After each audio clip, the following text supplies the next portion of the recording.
What up, world? Waxvillain, Seattle, Washington. You already know what it is. Welcome to Waxvillain Fireside Chat.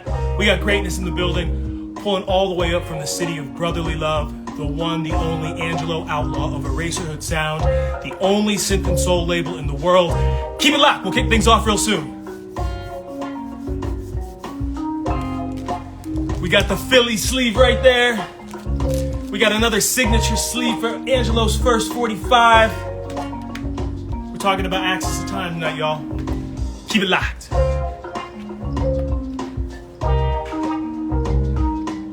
Chris Lou in the building, we see it. I need glasses, it's getting harder and harder for me to see the chat, y'all. Shout out to everybody on the line. Angelo's gonna pull up real soon. Yeah. Who got the 45 though? Make sure you get the debut LP, Angelo, Outlaw, Axis of Time, Eraserhood Sound. What up, Spooks? We see it. Ooh, we got Uncle Henry on the call. Shout out to Henry Lozano. We see you, brother.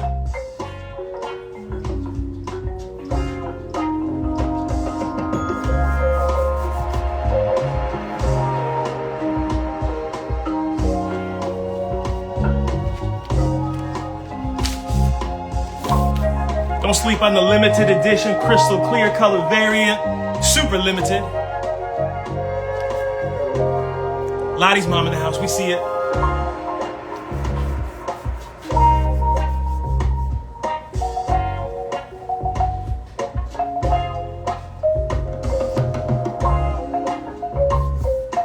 Let's see here. Mama's in the house.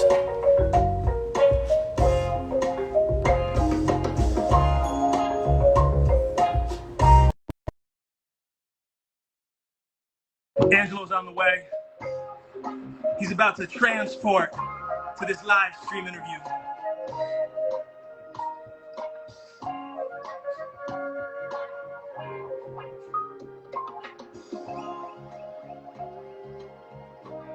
It's one of my favorite cuts off the album. Make sure you go listen to it. You can stream it. You can add it to yourself.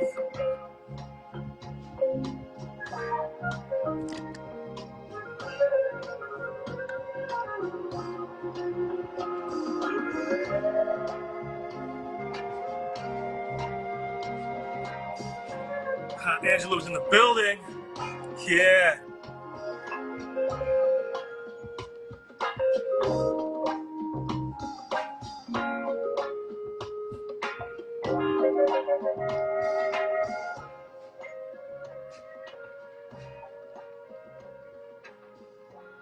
Duffy's in the building.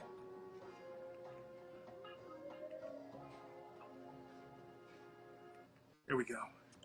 We look like we're having some technical difficulties. Let's see what's going on real quick. We've been here before, though.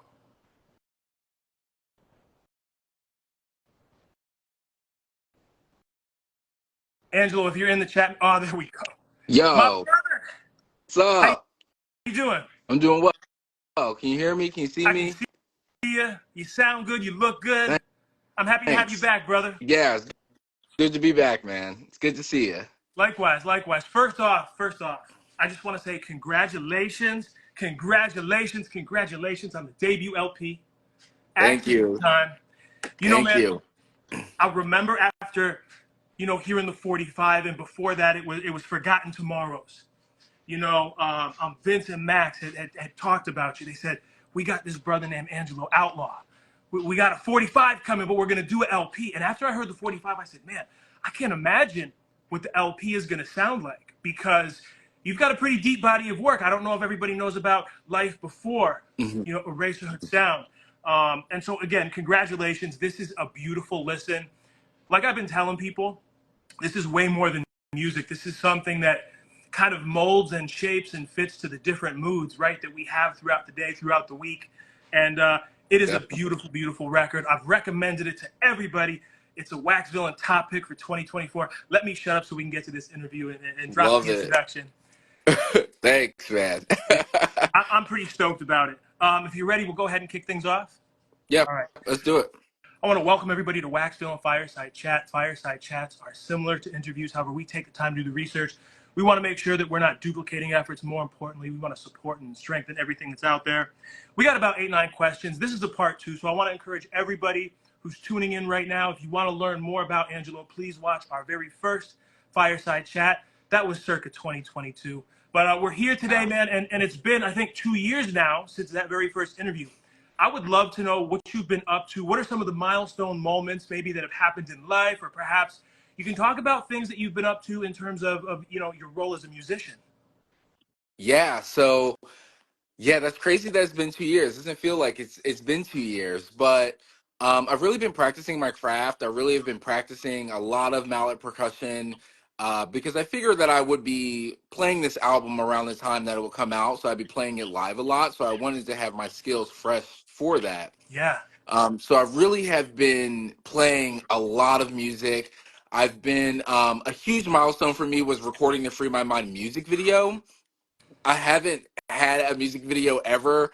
And so when Eraserhood Sounds approached me about it, I was like, yes, let's absolutely do this music video. And so that's a huge achievement for me. And it's gotten really good reviews and a lot of good feedback. And yeah, that's been great. I've played some really awesome venues. I played the Philadelphia Museum of Art a I couple of remember times seeing since then. the ads for that. Yeah. Yeah, so I think since our talk, I had a residency there, so I did like a full month there at like this grand staircase. Wow. And then I went back there again. I'll be back in June. Next week I'll be playing a planetarium. Um and yeah, so I'll be playing acoustic vibraphone under the stars at the Franklin Institute. Yeah, it is incredible. Wow. Wow. I remember seeing Yeah. some of the pictures. I think they were posted at the museum, and I mean, it's just kind of a grand venue that you have to really kind of close your eyes and imagine what is it like to see live music being played there. Um, and then with the planetarium, it's like, man, if there was Yeah. an artist whose music could really scale and stretch to really fit any venue, I mean, it would be you, brother. So Yeah, I'm that's excited. fantastic. Now, in terms of this full length album, one of the things that I noticed was, unlike an OST or a library record, you get these doses of different genres, but they're very separate, right? Mhm. And with this album right here, you're blending jazz, rare groove, funk, soul, and R&B. Can you talk a little bit about what you were trying to aim for with that? Yeah, so I think the album really represents just my diversity in music. Like I really love so much music and so many different types of music. My parents, um, exposed me to so many different styles of music and so many different genres. And so when I was creating this full length LP, it really made sense to bring in those elements and not make it stuck in one genre because that's just not who I am. That's not what I listen to. A lot of the artists that I love really do cross genres within one album. And so I really wanted to represent that as well. Yeah, yeah. I'm always talking about, genre bending. This is genre blending, blending, Yeah. you know? Yes. Um, yeah, I just, even thinking about the early tracks, it was like you listen and you're like, ooh, I get a little bit of hip hop with the drum arrangement, but then I get something soulful. And then out of nowhere, the signature touch of Eraserhood sound, we get those Yeah. sound effects, or, the instrumentation that makes us feel like we're someone else. And that actually kind of leads into my next question. Um, the album, it really aims to transport listeners to a dreamlike state. Can you elaborate on this concept? Because with these records behind me right here is Old Time to You. I thought Hmm. that's where y'all made the record, because it really had that feel where you're like, you know what? That sounds like a EHS record, but it's Angelo.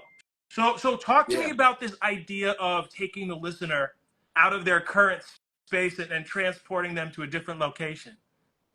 Yeah, it's a really good question, and I love this question because it really hits the head of the concept of the album. Mm, So the album comes from a book called Einstein's Dreams, and it's by Alan Lightman. okay. And essentially, what it is I think it was like 1907, Einstein, 1905, 1907, Einstein had a collage of stories, and they were based off some of his dreams.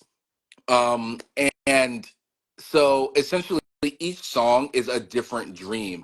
The book, each chapter really describes time, relativity, physics in a very different way. Yeah. And so essentially, I wanted each song to be essentially a different dream, or story. And so when I want people to listen to it, I really want them to take each song individually and really have a dreamlike state about each song. Each song is a different dream, a different story, just as the book tells a different relativity, a different, concept of physics, a different concept of time. Mm. And so I really wanted to, translate those chapters to the song titles of the book. And a lot of the song titles from the album come from the book itself. So, yeah, it's really just a concept album from Einstein's Dreams by Alan Lightman, one of my favorite books ever. There's nothing I love more than a well thought out album. And one thing I'll say, I don't know if he's still on the call, but years back, Mike Duffy had said to me, it's one thing to come out with a 45, it's another thing to come out with an album. And the way that you've put this Yeah, together, with the support from EHS, like I said, it's to me, this is like a timeless listen. It's just very well crafted, well thought out, cinematic. I use that word oftentimes with instrumental records, but you get that feel. Now, I have to bring this up because I missed this when I unboxed it, but I noticed there's a quote on the back. It says, "Time waits for no man." What led yeah. you to place that on the back of the album cover when there was probably a plethora of lines you could have put on the back of the cover? Yeah, I really have been the past couple of years really studying time and really trying to incorporate being in the present. Ram Dass always talks about be here now, and I really love that mantra. Yeah. And um, time waits for no man, and you stay in the present and don't really live in the past because time will move ahead without you. And um, it's easier said than done, right? And I can't say that my entire life, or my even while creating this album, I was really listening or being present and being in the present. And I really wanted to put that on the album almost for myself as a mantra, like in a reminder, like time is not waiting for anyone, and really live in the present and move forward and don't Oh look my back. gosh.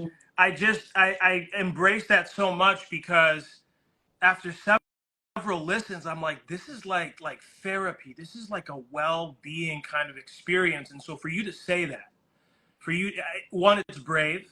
Two, to me, it shows kind of leadership in a way. Like, hey, I went through this, but listen, learn from me, and that is so Yeah. important when we're making these records. I think with a singer songwriter, it's a little easier to convey the message. You did it through Right. instrumentation, which is just beautiful. For the next question, I want to start out by saying, "Free My Mind." Oh my gosh, Mm. what a beautiful song. Yeah. I often say it's the records I feel that mean the most to me, and this just kind of took me back to a different chapter of life when things might have been a little harder. I was still trying to figure things out.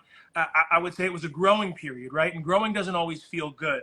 And I just Yeah. remember many times, getting off the bus, realizing I got a long walk home. It's wet. I had a tough day at work. I'm not looking forward to what's to come. And, when I would put music on, I was listening to a lot of electronic back then. And for whatever Okay. reason, that just really moved me and lifted me. And when I heard "Free My Mind," I said, "Oh, I wish I had that back then," because when the music moves me like that, you can see it when I walk, you can see it when I talk. And so I love that. I'm so grateful, to experience music like this. And I just have to amplify it because I know that I'm not the only person that will listen to this and feel that same experience. And I know that there's people out there that are stuck. And so my hope always with what I do with Waxvillain is to make sure that I champion the music of the artists that I love and support so that others can find it. But enough about me. What are the songs that are most personal to you on this album? So I think the song that really sticks out the most is the last song, Memories. Okay, okay. It's part of a larger vibraphone piece that I wrote maybe 6 or 7 years ago. Mm. And I wrote it when I lived in Nashville, Tennessee for 10 years. And so I was writing it on my way out of Tennessee. And I had created an entire family and community there. And I was really reflecting and reminiscing on those memories.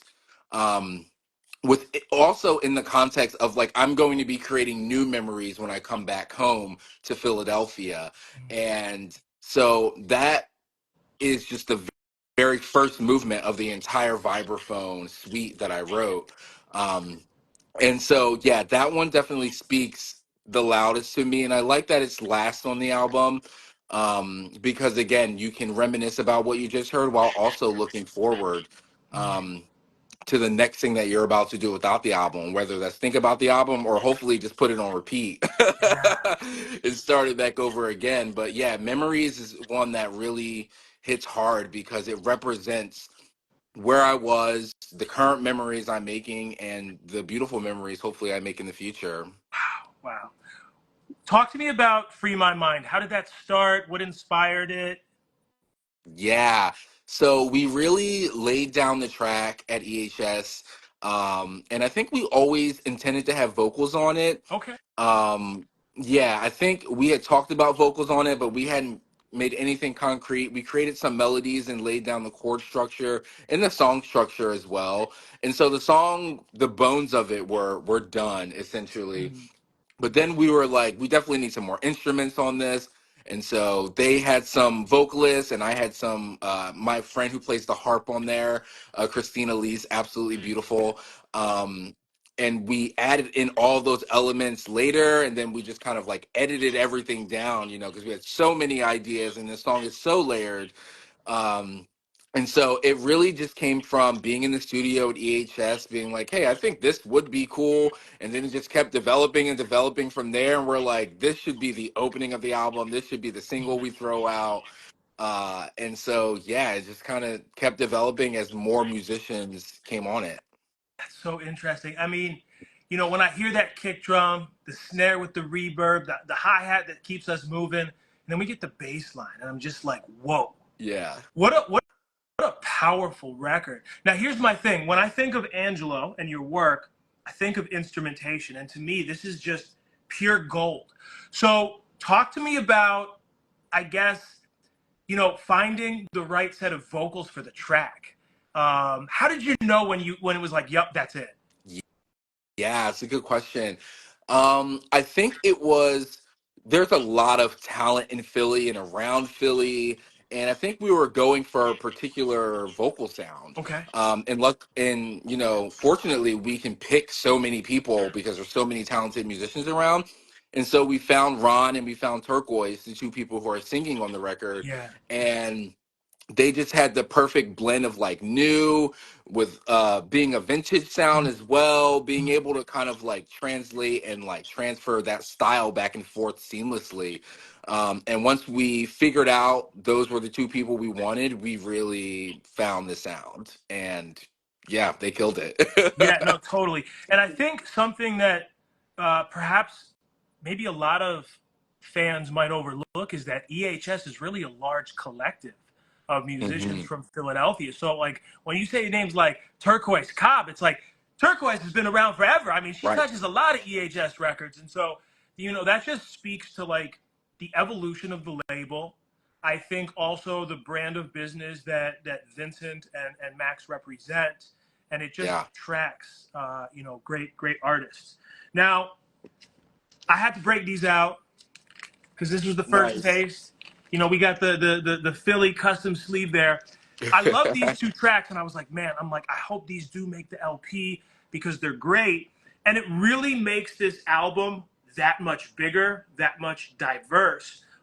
With songs like Time Traveler and Silent Horizon, fast forward 2 years, more Hmm. relevant than ever, Yeah. still refreshing as could be.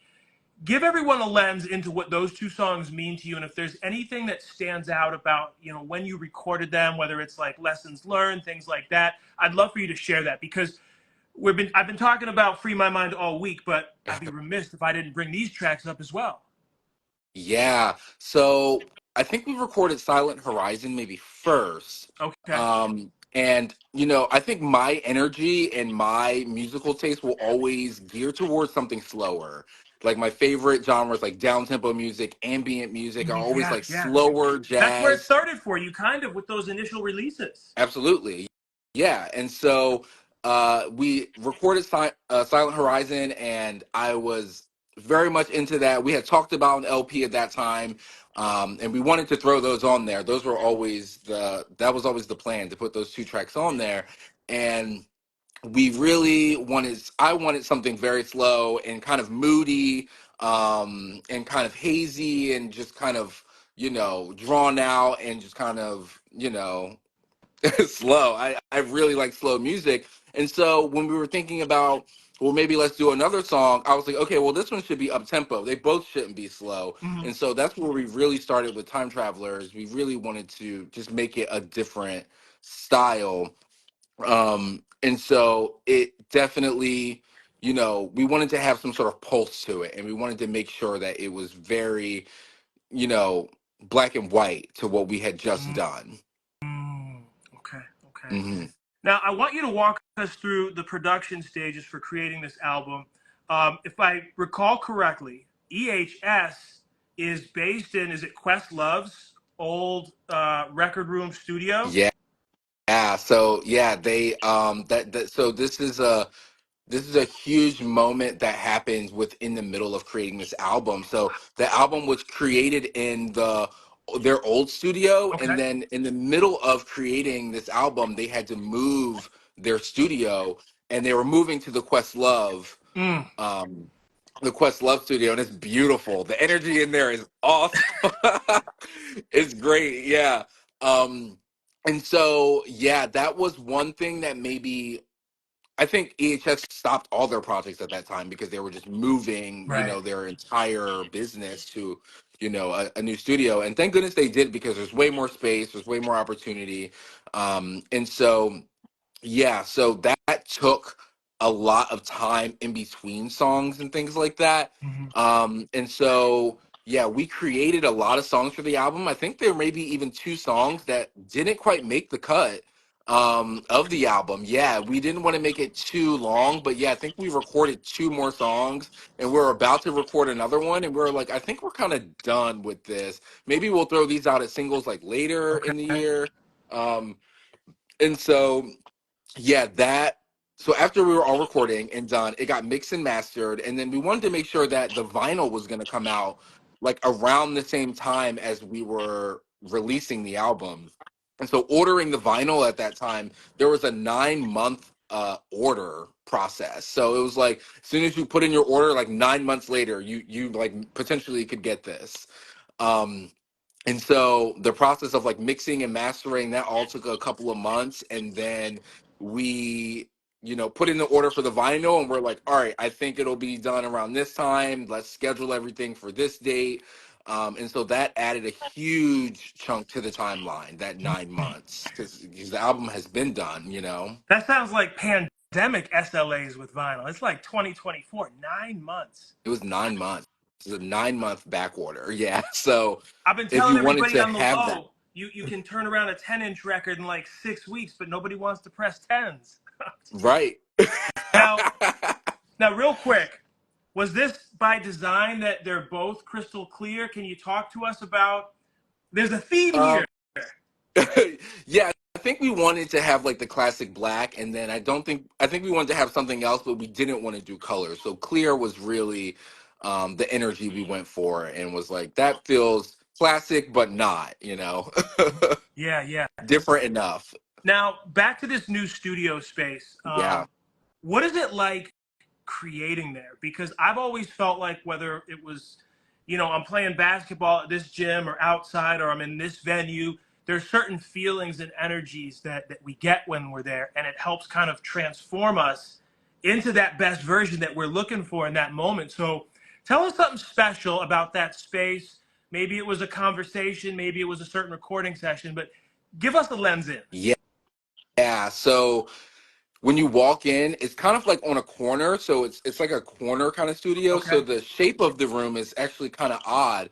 But so you walk in, and then there's like a door to your left, and then there's a like a record wall room that is like huge, and you could just tell that like that was filled up with Questlove, Yeah. all his records, all his musical influences. And when you're creating music there, it's really like wow, so many hits and so many musicians were like right here at one point in their career. Like, like what is that energy? What is that moment in time Yeah. essentially that you can tap into and really get inspiration from that like, the greats have been in this space creating music right where you are. No, totally, totally. Talk It's to us awesome. about who else contributed to this record. You talked about Turquoise and everything like that, but who else played a part in shaping this?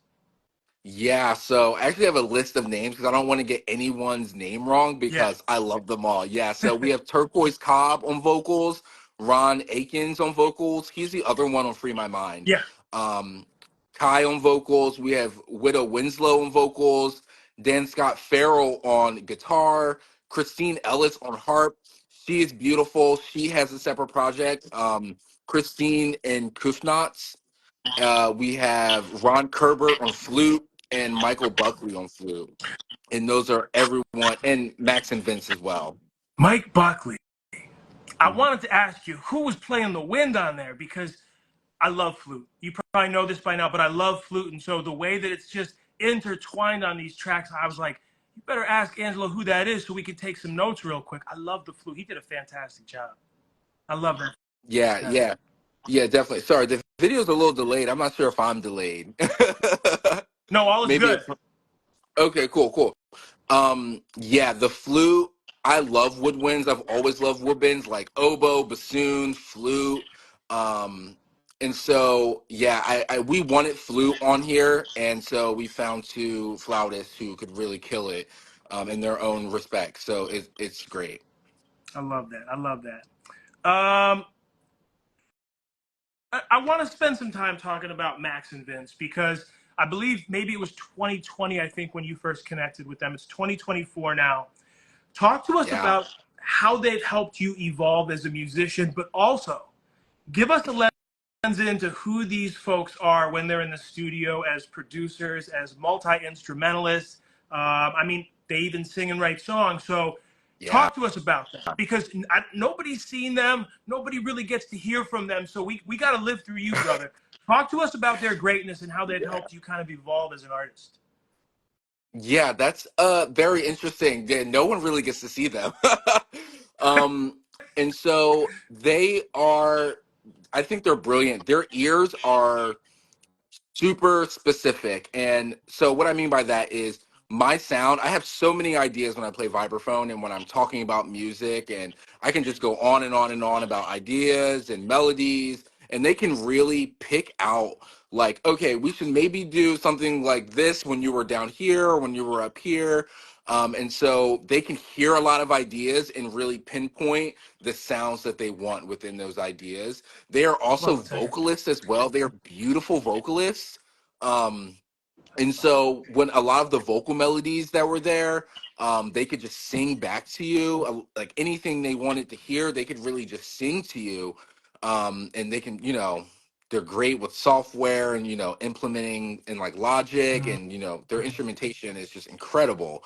And so it makes sense why they have their own label essentially because their ear is really so good. And I'm doing an album release party tomorrow with Oh, them, wow. and so yeah, it'll be really nice to play music actually with them who helped me create the album. How many songs are you going to play? We're gonna play five Okay.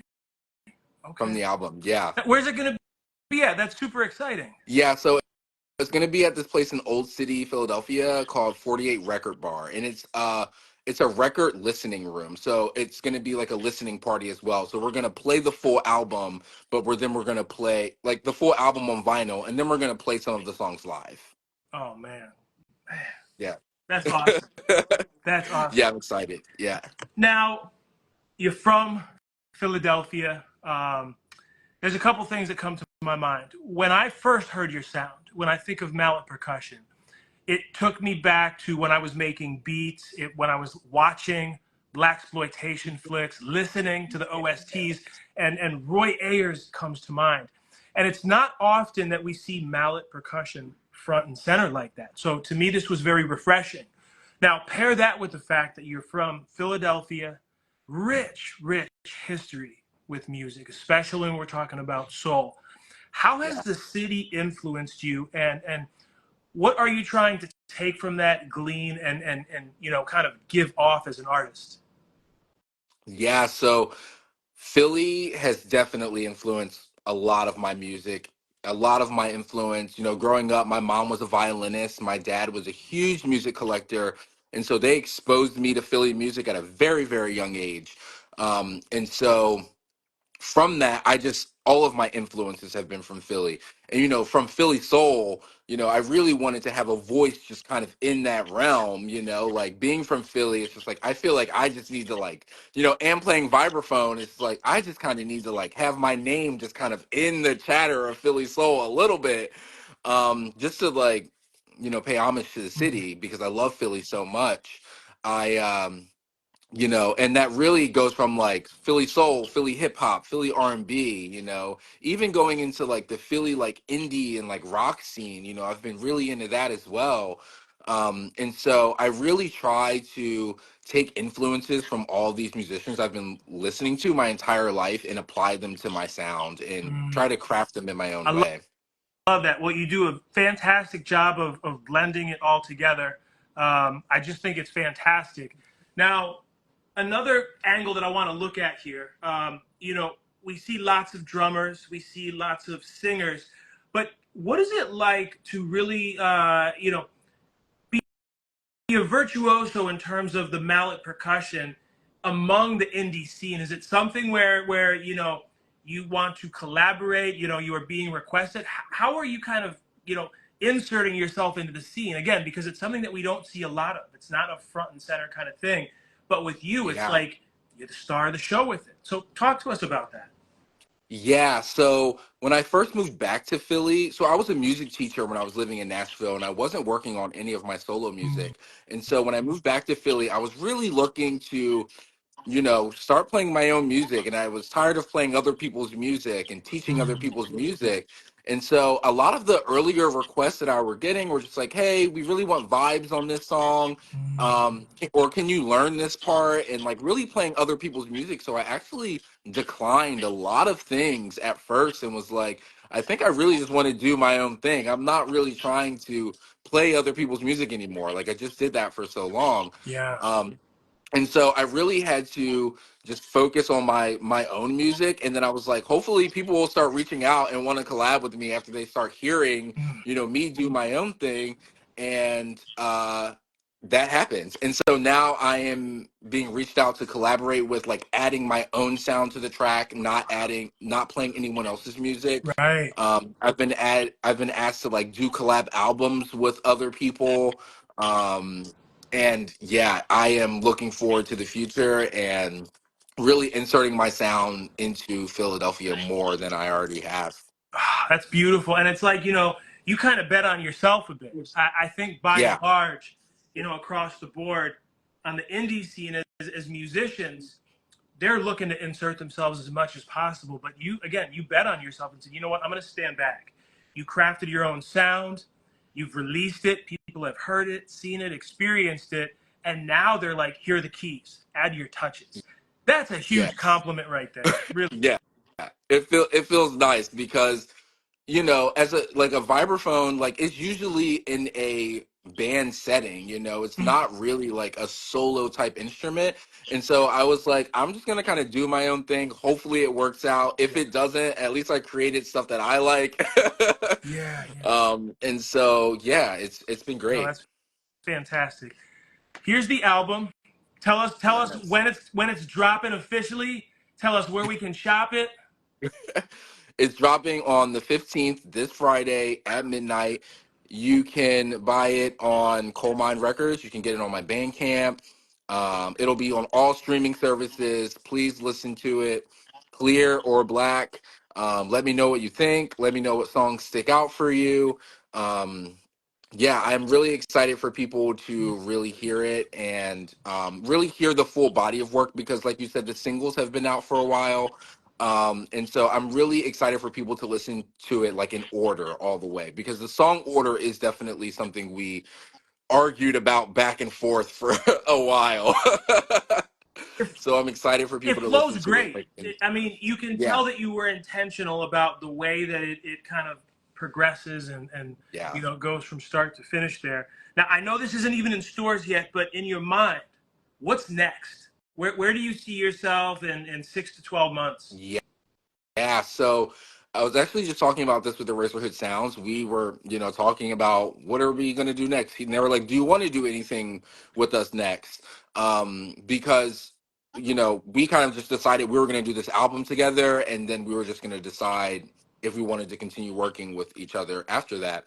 And so I think we're going to do a live show, and we're actually going to release a live version of this album in the summer. And so that's probably the very next thing. But musically, I think I definitely want to, like I wanted my name in the Philly soul realm. I definitely want my name in the Philly hip hop realm. Um, Okay. just because like hip hop is one of my favorite genres. I grew up on hip hop, Philly hip hop especially. I grew up on the roots. And so I really would like in some way to fuse like this jazz retro sound with like a more fresh hip hop sound from Okay. Philly. And I do think that that is what's next for Ooh, me. that's Yeah. that's very exciting. Yeah. Speaking of liking hip hop, I'm thinking about, like I said, your work pre Eraserhood Sound. What are you listening to when you're not making music? What are some of the albums or artists that really move you? Yeah. Yeah, that's a great question. And I think it changes over time. So I'll just go with like kind of right Yeah, now. yeah, yeah, yeah. Yeah. um, right now I'm listening to, I'm still on the Black Thought Danger Mouse collab album. That one is just like I can't put it down. It's so good. I got the Black Thought book. I've read that through twice. Mm, Um, so good. I'm listening to a lot of my friends' music, honestly. Fawzia from Philly. okay. There's Zeke Burst from Philly, who I've been listening to a lot. Taylor Kelly. Koof Knotts and Elise, who's playing harp on there. They just had their vinyl release party. Super beautiful. They have a mix of she plays harp and sings like angelic into this reverb, and he makes beats and MCs. Oh, And wow. so, yeah, Kufnats and Christina Lees, like they are definitely at the top of my playlist right I'm gonna now. have to check that um, out. That sounds really interesting. super good. Yeah, they just released a vinyl Sunday actually, and Okay. so it's super good. That's definitely right up your alley too. You would definitely dig that a lot. Yeah. No, I appreciate the recommendation. Mhm. We got one last question. I think you know what it is because I asked you it the last time, but give us a quote, a mantra that you're embracing right now that's close to the heart, something that really moves you. Yeah. So the thing that's close to my heart right now is this album because it's so present in my Yeah. life. And so a quote that's always stuck out for me from the book that this album is based off of is while people brood, time skips ahead without looking back. And that, I tried to kind of like emulate that within the album with, time waits for no man essentially is that same sort of message. And so while people brood, time skips ahead without looking back. And that's definitely a mantra that I have been trying to emulate in my everyday life. That's so deep. I need to get this book that you were talking about earlier on. I mean, I got a stack of books over there. Usually it's just made up of pictures, but I want to I want to dig into this book. Um, Yeah. Man, thank you so much for being here tonight. Any last minute words for our viewers watching and those that are going to stream it back? I just want to say thank you to you. You've always been a huge supporter. I love your ear. The fact that you are listening to this album and you have good words to say makes me Mm, feel like I'm going in the right direction. Your taste in music is, next to none. thank you, brother. Thank you And so so, much. yeah, so I really appreciate you. Thank you so much for this interview. Mm. And yeah, I look forward to talking with you again, man. Absolutely. Like I said, when I heard about an album coming out, right, and I only had these records to taste, I was like, we got to bring that brother back. We got to have a part two. Anytime, man. Anytime. Yeah. Thank, thank you so much. I want to thank everybody on the line. I want to shout out Vincent and Max. Appreciate everything y'all do. Shout out to everybody in Philadelphia. Yep. Angelo, thank you so much, brother. Thank you. Waxvillain, Seattle, Washington. We're out of here. Peace.